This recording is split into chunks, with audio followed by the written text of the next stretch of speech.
I think that there are two major risks for China. One is the fact that Xi Jinping is ruler for life, and by becoming ruler for life, he has dismantled many of the checks and balances that were put in place going back as far as Deng Xiaoping to ensure smooth transitions of power. Um, and let's be honest, Xi Jinping has a bit of a belly. He's 67, 68 years of age now, and a smoker, right?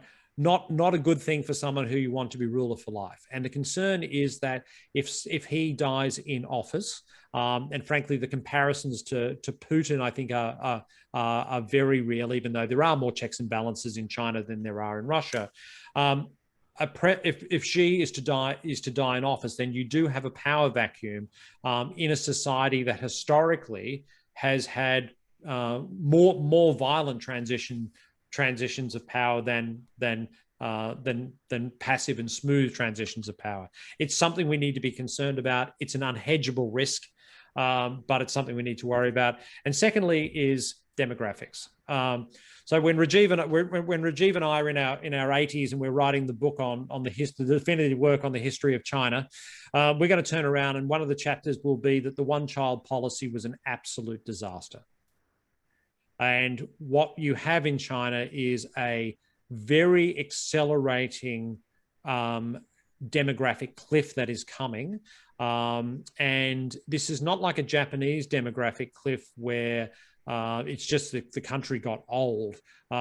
This is a country that has got old and has too many guys.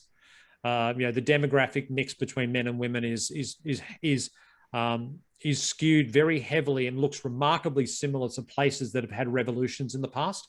Again, that is not meant to be a scare. That's just an observation, not a precursor to anything. But the reality is that bad demographics are not a good thing for growth.